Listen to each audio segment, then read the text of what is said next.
Assalamualaikum warahmatullahi wabarakatuh.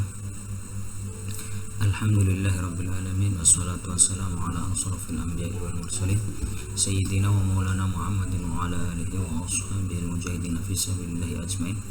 Baik anak-anakku, pada kesempatan kali ini Pak Guru men-share video pembelajaran yang seharusnya pembelajaran ini adalah kita sinkronus, tapi karena ada sedikit kendala sehingga tidak bisa sinkronus.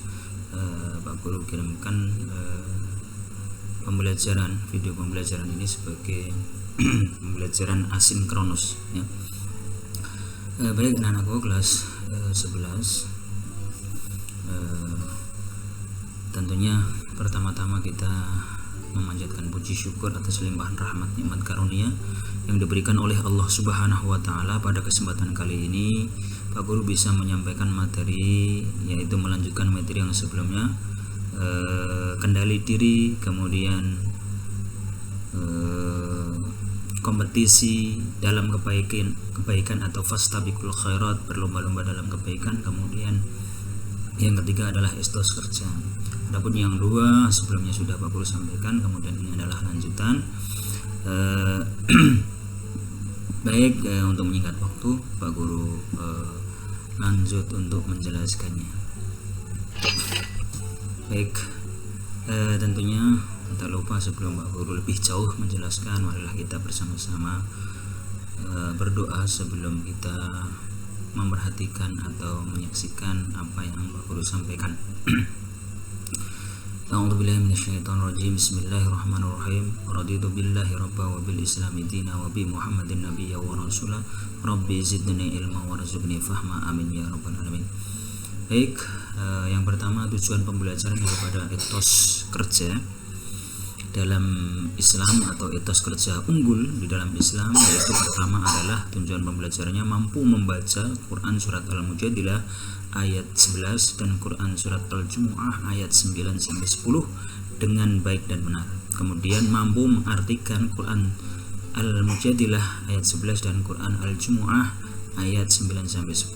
Kemudian yang ketiga adalah mengidentifikasi, mempraktekkan dan mampu menunjukkan perilaku etos kerja yang unggul atau yang baik sesuai dengan Al-Quran Al-Mujadilah ayat 11 dan Quran Al-Jumu'ah 9 sampai 10.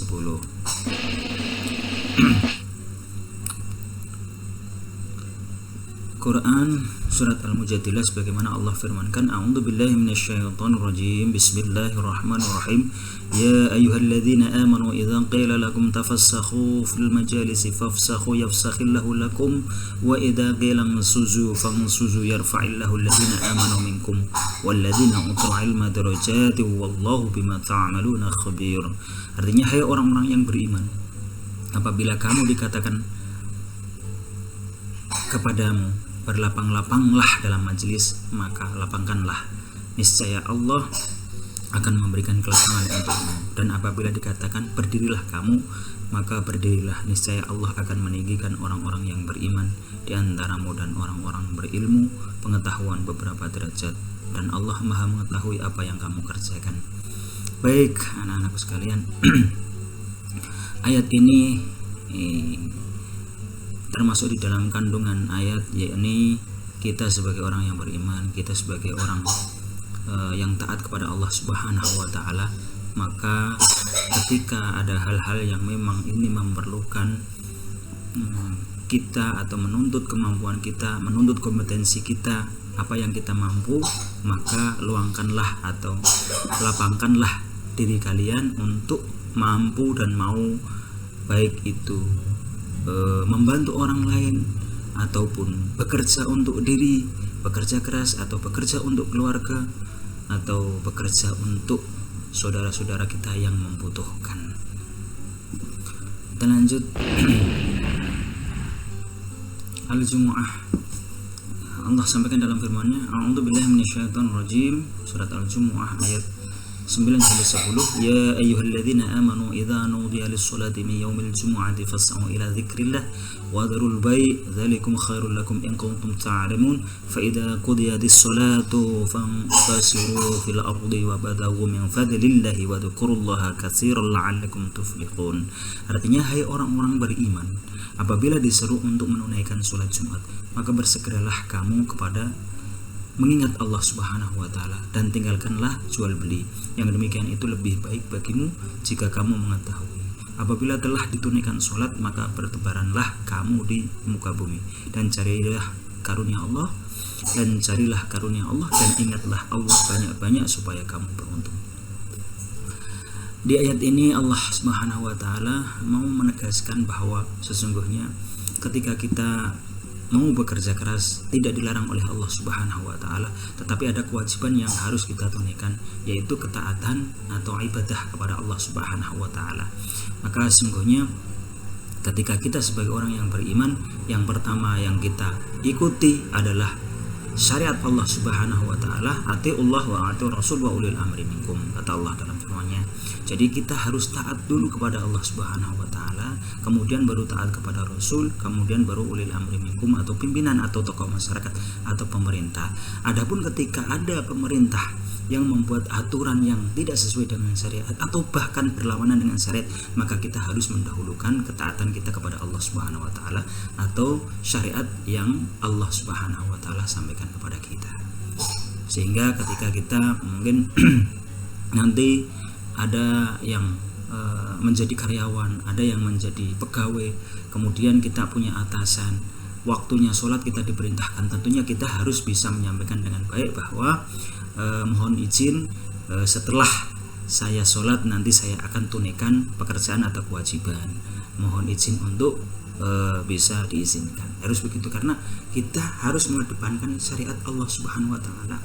Kalaupun pekerjaan manusia itu di dunia ini untuk kepentingan dunia, itu pasti tidak akan ada selesainya, pasti ada kurang, pasti akan minta lebih baik dan lebih baik. Sehingga ketika kita sebagai orang yang beriman, kita harus mampu memilih dan memilah mana yang lebih kita utamakan, mana yang lebih kita prioritaskan. Baik, lanjut. Etos kerja, ya. Etos artinya berarti pandangan hidup yang khas dari suatu golongan sosial. Etos berasal dari bahasa Yunani yang memberikan arti sikap, kepribadian, watak, karakter, serta keyakinan atas sesuatu. Artinya etos ya, secara simpel etos itu artinya berarti kemauan keras, kemauan. Etos kerja berarti kemauan keras. Kalau kerja keras berarti ya kemauan yang memang sudah melekat, ya bisa dikatakan watak, bisa dikatakan karakter, ciri khas bisa jadi. Lanjut. Etos dibentuk oleh berbagai kebiasaan, pengaruh budaya serta sistem nilai yang diyakininya. Ketika kita dari kecil dibiasakan oleh orang tua kita hidup bersih, membuang sampah pada tempatnya, maka kemauan itu akan terbiasa oleh kita, sehingga ketika kita diajari orang atau diajak orang untuk melanggar peraturan, kita tidak akan mau. Kenapa? Karena kita sudah terbiasa, sudah ditanamkan dalam diri kita bahwa itu hal yang buruk, hal yang baik ini harus saya lakukan itu, walaupun memerlukan waktu untuk membuang sampah, harus saya buang sampah pada tempatnya. Ini adalah etos yang harus harus dilaksanakan. Terpengaruh oleh budaya serta sistem nilai yang diyakini. Dari kata etos ini dikenal pula kata etika, yang hampir mendekati pada pengertian akhlak atau nilainya yang berkaitan dengan baik buruk moral, sehingga dalam etos tersebut terkandung gairah, semangat yang amat kuat, mengerjakan sesuatu secara optimal, lebih baik, dan bahkan berupaya untuk mencapai kualitas kerja yang sempurna. Baik, selanjutnya adalah pembagiannya atau tata urutan. Etos kerja berarti semangat bekerja secara profesional, diharapkan dapat hidup mandiri dan tidak bergantung pada orang lain. Ya, kemudian setelah tidak bergantung pada orang lain, maka kita tentunya tidak lupa doa mohon kepada Allah Subhanahu wa taala dan tawakal. Oke, tentunya dengan doa dan tawakal ini tentunya tidak lupa adalah ikhtiar. Ya, ketika kita sebagai seorang siswa untuk mendapatkan nilai baik, maka kita harus belajar, kemudian kita doa dan pasrahkan kepada Allah Subhanahu wa taala ketika kita sudah berusaha semaksimal mungkin. Tujuan hidup adalah beribadah, oleh karena itu segala aktivitas harus diniatkan untuk beribadah. Islam memuliakan setiap pekerjaan yang baik asal dapat dipertanggungjawabkan di hadapan Allah. Seperti contohnya kalian melaksanakan pembelajaran walaupun online sifatnya, ketika kalian hadir tepat waktu, ketika apa yang diarahkan guru kamu sepatnya laksanakan, atau disiplin atau taat kepada guru, maka itu sesungguhnya kalian ada mempunyai etos kerja yang unggul, etos kerja yang dalam Islam artinya mampu mengemban amanah, mampu dipercaya, mampu diberikan amanah. Nah, ini sebagai siswa tentunya mulai dari sekarang kita berlatih sebelum kita nanti berkecimpung di masyarakat luas. Lanjut, 5 prinsip etos kerja, yaitu pertama adalah kerja keras, ya, sungguh-sungguh, bersungguh-sungguh. Kemudian kerja ikhlas. Kerja ikhlas artinya kita niatkan lillahi ta'ala. Adapun nanti ketika kerja kita dibayar itu kita sudah niatkan kepada Allah Subhanahu wa taala, berarti itu adalah rezeki dari Allah Subhanahu wa taala. Kemudian kita cerdas, berarti kita harus penuh dengan kehati-hatian dalam bekerja, tidak boleh ceroboh. Kemudian dengan kita berdisiplin, tidak ceroboh, maka kerja kita akan menjadi kualitas. Ya, setelah menjadi kualitas, maka kita harus bersabar sampai selesai pekerjaan kita. Inilah kerja tuntas. Inilah 5 prinsip etos kerja di dalam Islam, sehingga kita juga harus 5 prinsip ini kita terapkan pada diri kita. Baik, selanjutnya tadi adalah etos kerja. Nantinya ketika ada pertanyaan, ya, atau mau diskusi sama Pak Guru, maka nanti disampaikan di dalam kolom komentar video ini, ya. Selanjutnya adalah kita langsung masuk di bab 2, ya. Bab 2 yaitu tentang toleransi, kerukunan, dan menjauhi daripada tindak kekerasan, ya. Toleransi, kerukunan, dan menghindari atau menjauhi tindak kekerasan atau anarkisme. Baik, kita lanjut. Allah Subhanahu wa taala dalam firman-Nya, Allah sampaikan surat Yunus ayat 40 sampai 41, wa minhum may yu'minu bihi wa minhum man la yu'minu bihi wa rabbuka 'alamu bil mufsidin wa in kadzabuka faqul li wa 'amali wa lakum 'amalukum antum bari'una mimma a'malu wa ana bari'un mimma ta'malun. Artinya adalah, dan di antara mereka ada orang-orang yang beriman kepada Al-Qur'an, dan di antaranya ada pula orang-orang yang tidak beriman kepadanya. Sedangkan Rabbmu atau Tuhan Allah Subhanahu wa taala lebih mengetahui tentang orang-orang yang berbuat kerusakan. Dan jika mereka tetap mendustakan Muhammad, ya, pada zaman ini, ayat ini berbicara pada zaman Rasulullah SAW, ketika Rasulullah SAW mendakwahi para kafir Quraisy di Makkah. Maka katakanlah Muhammad, bagiku pekerjaanku dan bagimu adalah pekerjaanmu. Artinya kalau kamu memang ibadahmu seperti itu, ya lakukanlah. Kalau karena ibadahku seperti ini, ya saya lakukan.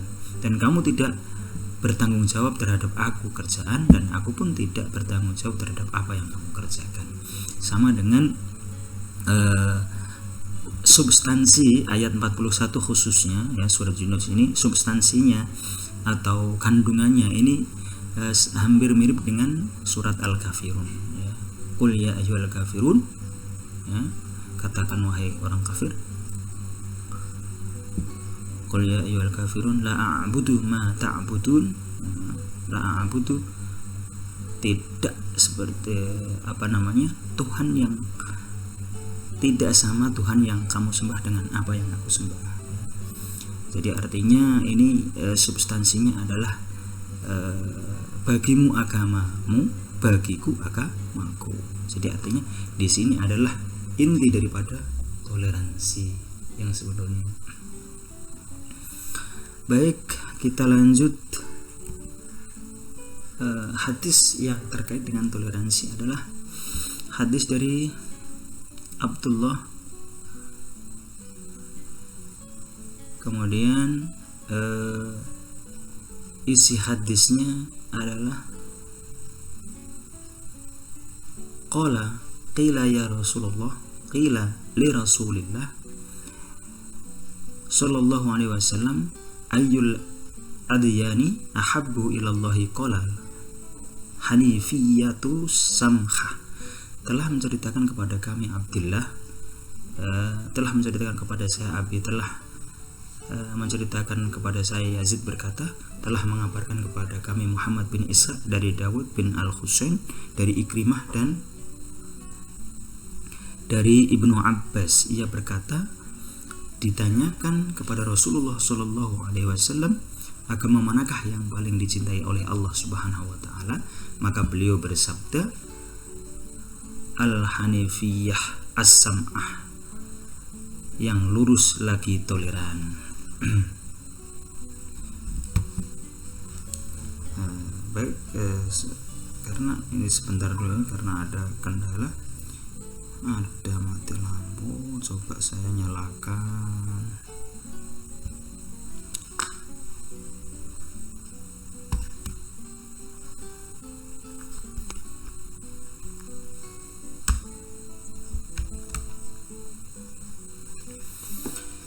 Baik, kita lanjut. Allah juga berfirman dalam surat Al-Maidah ayat ke-32, A'udzubillahi minasyaitonir rajim.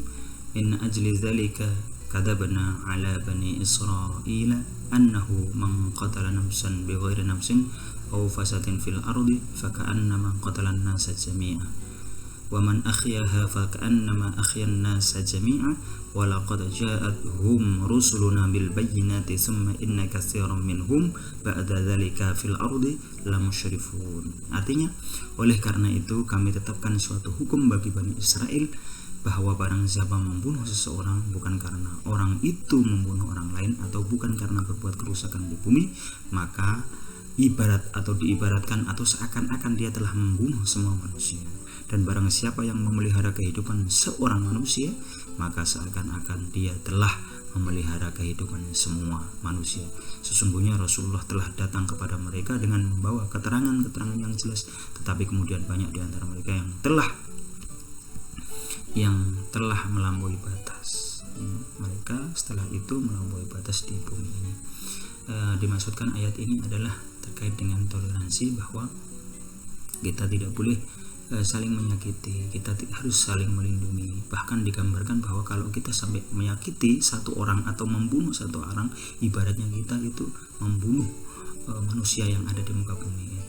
Dan begitu pula ketika kita menolong atau memelihara seseorang manusia, maka seakan-akan kita sudah menolong makhluk Allah Subhanahu wa Ta'ala yang ada di muka bumi ini, khususnya adalah manusia. Baik, lanjut. Hadis terkait, kita lanjut. Toleransi secara etimologi atau secara bahasa adalah sikap tenggang rasa, menghargai, membiarkan atau membolehkan orang lain untuk berpendapat atau berpendirian yang berbeda dengan kita atau dirinya. Toleransi bahasa Arabnya adalah tasamuh, yang artinya sama-sama berlaku baik. Artinya saling memahami, kemudian berbuat lemah lembut, saling pemaaf. Dalam pengertian umum adalah toleransi sikap akhlak terpuji dalam pergaulan atau dalam bermasyarakat. Toleransi dalam Islam sendiri bukan berarti bersikap sinkretis. Pemahaman yang sinkretis dalam toleransi beragama merupakan kesalahan dalam memahami arti tasamuh. Tasamuh yang berarti menghargai, yang dapat mengakibatkan pencampuran antara yang hak dan yang batil. Talbisul haqqa bil batil, karena sikap sinkretis adalah sikap yang menganggap semua agama sama. Ini tidak diperbolehkan, salah. Artinya ada batasannya. Di dalam Islam tidak masuk di dalam ranah akidah. Artinya toleransi itu artinya bagimu agamamu, bagiku agamaku, tapi tidak menganggap agama itu sama. Sementara sikap toleransi dalam Islam adalah sikap menghargai, menghormati keyakinan dan agama orang lain di luar Islam, bukan menyamakan atau mensejajarkan dengan Islam itu sendiri. sikap toleransi dalam Islam yang berhubungan dengan akidah sangat jelas, yaitu ketika Allah Subhanahu wa taala memerintahkan kepada Rasulullah untuk mengajak para ahlul kitab untuk hanya menyembah Allah, tidak menyekutukan Allah Subhanahu wa taala. Penerapan toleransi di dalam kehidupan sehari-hari. Yang pertama, tidak memaksakan keyakinan kepada orang lain. Ya. Kemudian yang kedua, sabar dalam menghadapi sikap orang-orang yang mendustakan Islam. Kemudian yang ketiga, bersahaja atau ya bersahaja artinya kita tidak boleh iri dengki, ya kita biasa dalam melaksanakan dakwah, ya, yakin terkait dengan keimanan dan keislaman kita, tidak mengikuti jalan pikiran orang lain. Kemudian bebas menjalin hubungan dengan lain agama selama tidak menyangkut masalah akidah dan ibadah, karena dua hal tersebut tidak boleh sama-sama melaksanakan. Misalnya orang Islam ikut ibadah di gereja atau orang Kristen juga, itu sudah berbeda. Nah, itu karena kita punya keyakinan masing-masing, akan tetapi kita juga tidak boleh mengatakan kamu keliru, saya benar, tidak boleh, karena kita di Indonesia adalah Pancasila Bhinneka Tunggal Ika, bersatu-satu tetapi tetap satu jua dalam bingkai Bhinneka Tunggal Ika, atau saudara sebangsa. Kemudian hikmah bertoleransi dalam kehidupan sehari-hari, menghargai pada sesama ciptaan Allah SWT, menghindari terjadinya perpecahan, memperkokoh silaturahmi atau hubungan, kemudian tenggang rasa, suka menolong kepada orang lain, kemudian juga menciptakan kehidupan masyarakat yang aman dan damai. Itulah hikmah bertoleransi di dalam kehidupan sehari-hari. Kemudian poin kedua setelah toleransi adalah kerukunan. Kerukunan sendiri merupakan jalan hidup setiap manusia yang memiliki bagian-bagian dan tujuan tertentu yang harus dijaga bersama-sama. Saling tolong-menolong, toleransi tidak saling bermusuhan, dan saling menjaga satu sama lain. Kata kerukunan berasal dari kata bahasa Arab ruknun, yaitu rukun. Kata jamaknya adalah arkan yang berarti asas, dasar atau pondasi. Artinya generiknya kerukunan hidup umat beragama di Indonesia dipolakan dalam trilogi kerukunan, yaitu kerukunan internal masing-masing umat, kemudian kerukunan antar umat, kemudian yang ketiga adalah kerukunan antar umat atau komunitas agama. Kalau yang pertama, kerukunan internal masing-masing umat agama, yaitu kerukunan di antara aliran-aliran faham-faham atau mazhab-mazhab yang ada di dalam satu agama. Contohnya di dalam Islam ada Muhammadiyah, ada NU dan lain sebagainya. Itu artinya kerukunan internal umat beragama, ya, dalam satu agama. Kemudian kerukunan di antara umat agama atau komunitas yang berbeda-beda ialah kerukunan di antara para pemeluk agama yang berbeda, yaitu di antara Islam dengan pemeluk Kristen, Protestan, Katolik, Hindu dan Buddha. Kemudian kerukunan antar umat atau komunitas agama dengan pemerintah ialah supaya diupayakan keserasian dan keselarasan di antara para pemeluk atau pejabat agama. Kemudian poin yang ketiga adalah kita mampu menghindari tindak kekerasan, tidak anarkis. Ya. Kalau kita melihat gambar yang ada di sini, hentikan kekerasan, ya, seperti halnya demo. Kalau misalnya ada kejadian pemerkosaan, pembulian dan lain sebagainya, itu adalah merupakan hal kekerasan, maka harus kita mensuarakan bahwa itu tidak baik dan kita jangan sampai melakukan hal itu. Allah Subhanahu wa taala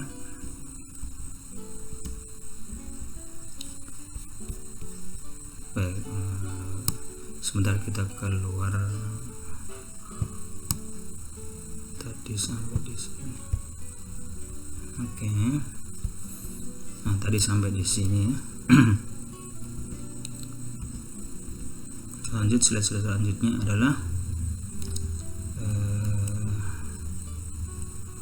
firman Allah Subhanahu wa taala, Quran surat Al-Hajj, ya, ayat 39 sampai 40. A'udzubillahi minasyaitonir rajim. Bismillahirrahmanirrahim.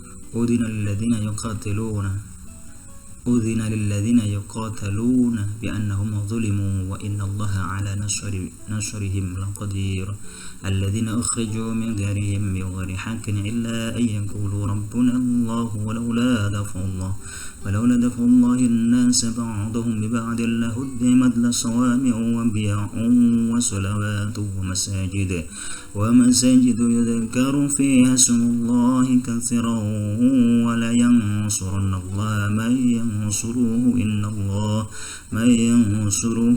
إن الله لقوي عزيز.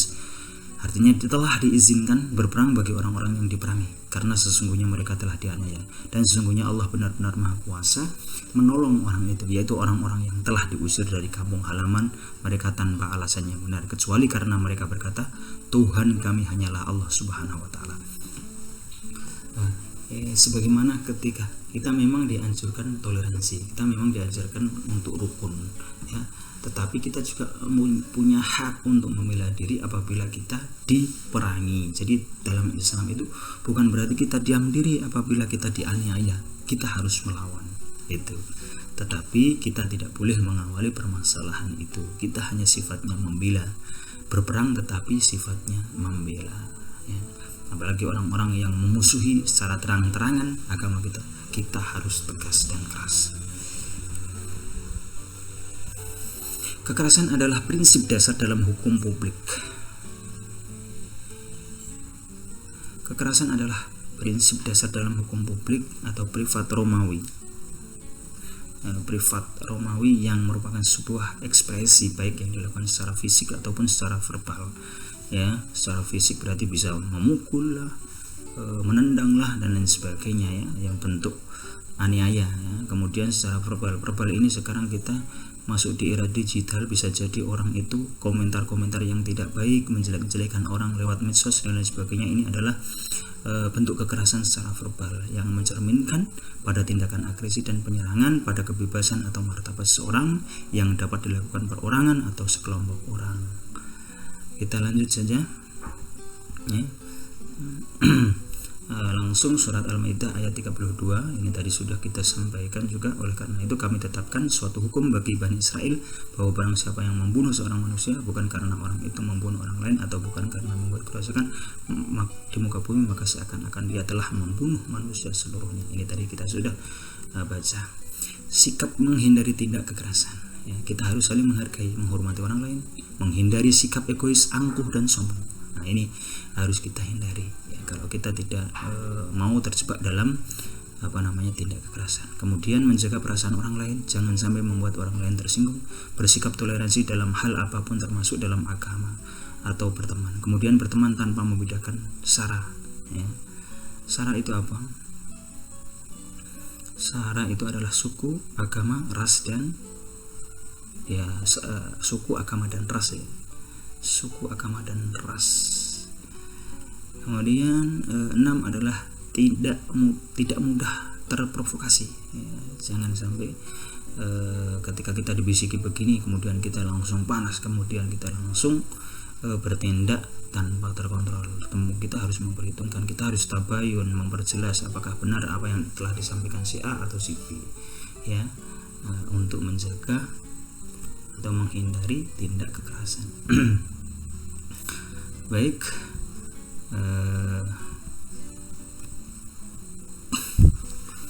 hikmah daripada menjauhi tindak kekerasan adalah kita pertama adalah menghargai kepada semua ciptaan Allah, kemudian menghindari terjadinya perpecahan, kemudian meningkatkan persaudaraan, kemudian mempererat silaturahim, kemudian saling tolong menolong, dan menciptakan masyarakat yang aman dan damai.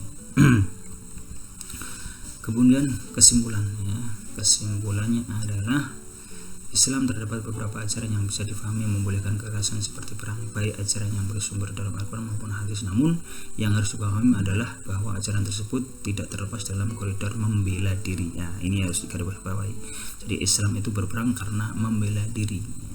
Kekerasan di luar dari itu tidak diperbolehkan sesuai Quran surat Al-Maidah ayat 32. Tugas yang harus dikerjakan, ya, tentunya ini dikirim pembelajaran yang akan datang atau minggu depan ya, minggu depan bisa dikumpul nanti di classroom ya, nanti akan Pak Guru kasih halaman kumpul tugas. Ada petunjuknya. Apa tugasnya? Pertama, tuliskan asbabun nuzul Quran surat Al-Maidah 32. Asbabun nuzul itu apa Pak Guru? Asbabun nuzul adalah sebab ya, sebab turunnya Al-Quran, atau Al-Quran itu disampaikan kepada Nabi itu ada kejadian apa, itu namanya asbabun nuzul. Kemudian yang kedua adalah apa isi kandungan Quran surat Al-Maidah ayat 32. Kita tadi sudah bahas. Kemudian yang ketiga adalah kalau tulis kembali Quran surat Al-Maidah, mungkin tulis tangan saja ya. 32 tidak usah dihafal. Jadi pertama adalah asbabun nuzul, kemudian yang kedua adalah kandungan ya, surat Al-Maidah, kemudian yang ketiga adalah nulis ayat surat Al-Maidah 32. Tidak usah dihafalkan ya. Ditulis ayatnya, kemudian terjemahnya, sudah cukup. Baik, demikian ya penyampaian lanjutan bab sebelumnya, dan kita masuk bab 2 tadi, toleransi, kerukunan dan menghindari tindak kekerasan.